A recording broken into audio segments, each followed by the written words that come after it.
So after you've placed all of your parts into an assembly, it's time to start assembling them together. Now, essentially we want to build Orthoblock Assembly 1, which would look like this. We have all of our parts and I've laid them out so that they're kind of in the place in which we would assemble them. So we are going to start off first by clicking on this cube. We need to attach one cube to a home base. So for instance, we click on home and we want this cube to be stuck in place. So I'm going to click on it until it turns blue, and then we're going to right click with our mouse and choose grounded. So it's grounded, it can't go anywhere, and it kind of pins it in place. So if you try to move it, it won't move. Everything else should move. It's a very good thing to check to make sure that you pinned the correct cube. Whenever you do an assembly, you need to ground one piece because then we're going to be moving and assembling everything else so that it sticks to it. So in order to do that, we're going to use this button constrain,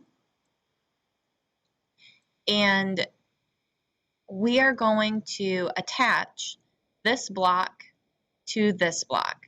And in order to do that, we use it automatically goes to the mate that we want. We use mate and flush. So we mate once and then we flush twice.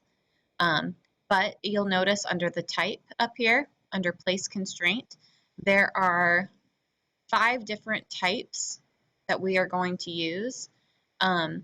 We're going to start off by using mate, and we're going to start off with the solution as mate.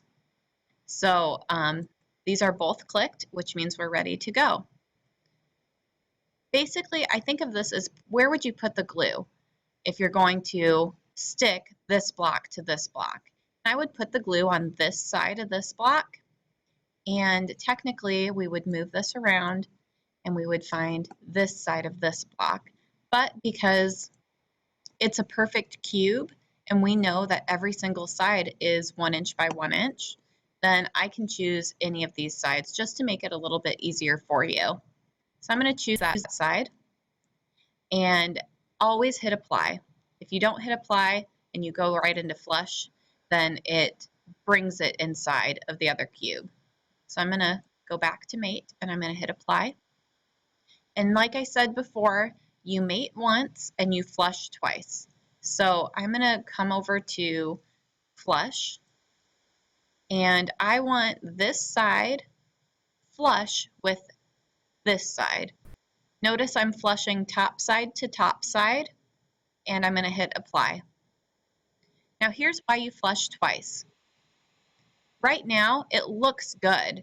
It looks like it's in place, but it's really not. I can move this cube back and forth. So I'm going to set it right here. I'm going to click constrain again, and remember it automatically goes to mate here and solution of mate, and I need to flush, so I'm going to click on flush, the front side of those cubes, and it brings it up and I can click apply. Now if I X out and I try to move this, they don't move. This cube is now locked into our grounded cube, and that's exactly how we want it to be. Next cube would be that one, and I'm going to go back into constrain. I'm going to mate this side to any of these sides, so I'll just prove it to you and I'll click that one.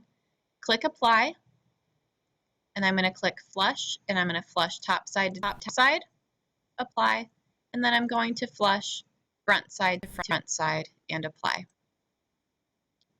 The next thing that you're going to do